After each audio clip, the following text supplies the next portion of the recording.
a les choses qu'on peut faire à plusieurs niveaux. Okay?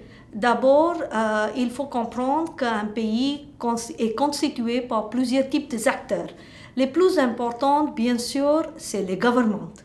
Et les gouvernements ici essayent de suivre deux types de stratégies, soit essayer de générer les technologies qui vont faire que les dépendances sur les ressources naturelles et aussi les productions des gaz néfastes soient diminuées. Okay? Et ça, c'est les solutions technologiques. Mais autrement, à l'autre côté, il y a énormément de pauvres qui ne peuvent pas même accéder à ces technologies, peut-être. Pour eux, qu'est-ce qu'il faut faire tel qu'on enlève ces gens des endroits vulnérables. Ici, c'est les grands enjeux. Et troisièmement, il faut tout faire ça en répondant aux aspirations des gens, surtout les pauvres. Les pauvres aspirent, ils essaient pour avoir un meilleur niveau de vie. Comment on peut vraiment, à un côté, pousser les développements, à un autre côté, faire qu'on ne pollue pas plus. On appelle ça les dilemmes de développement. On n'a pas les réponses, mais on sait qu'il faut mettre en processus, il faut prendre conscience de tout ça et faire les justes choix. Mais dans ça, il y a énormément de problèmes.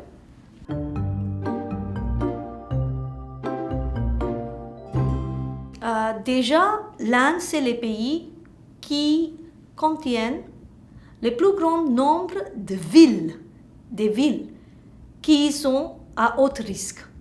Il y a Calcutta, il y a Mumbai. Je pense que si on ajoute toutes les villes qui sont à risque en Inde avec leur population, on va sûrement excéder les populations de France.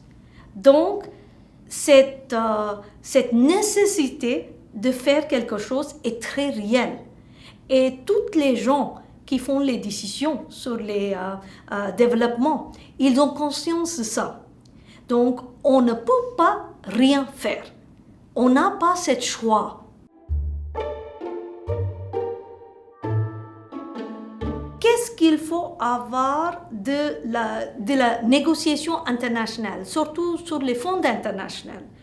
On est de l'avis que ça c'est une chose, ok, on peut toujours dire qu'on n'a pas assez de ressources, donc il faut qu'on est aidé par les pays qui sont pollués dans l'histoire. Mais après avoir dit ça, qu'est-ce qu'on fait avec les ressources qu'on a déjà? Notre proposition, c'est qu'on peut faire beaucoup mieux et on n'est pas en train de faire ça à cause de la complexité du système indien.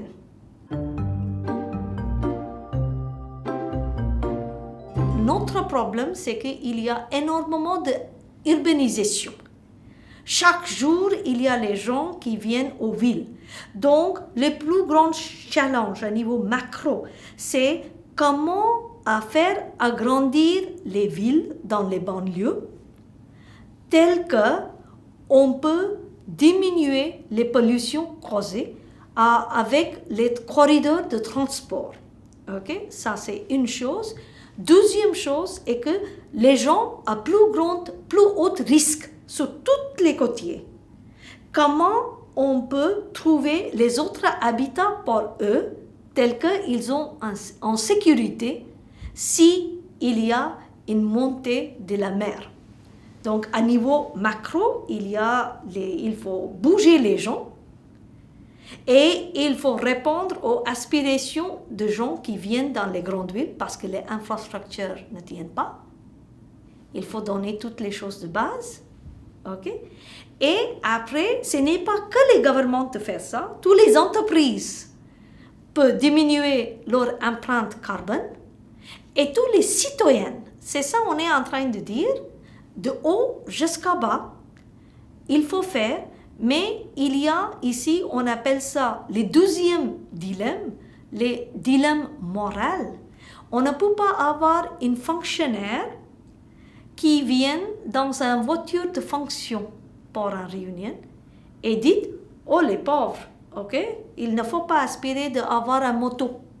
Il faut rester en bicyclette parce que les bicyclettes polluent moins. Ou prendre les métros. Mais supposons les métros c'est trop cher pour eux, il peut être 4 dans un moto, il peut il faut bouger comme ça. Qu'est-ce qu'on fait?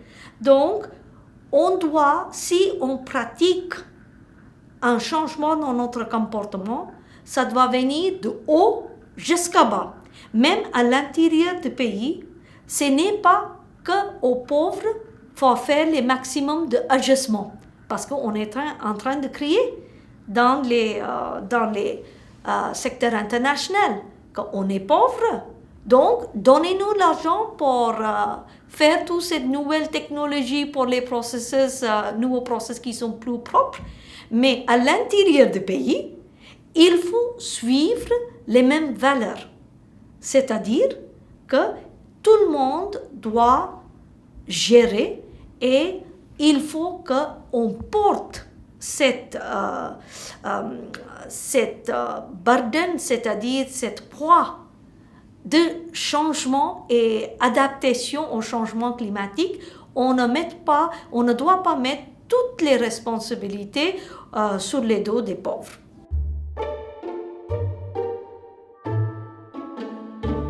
Les crises climatiques, contrairement aux crises financières ou les crises de terroristes, les terrorismes qui peut être n'importe où, les crises climatiques peuvent être une grande opportunité pour réunir les gens dans les valeurs. Je suis obligée, même si je ne suis pas religieuse, mais sur les valeurs morales des hommes et les droits des hommes et les femmes.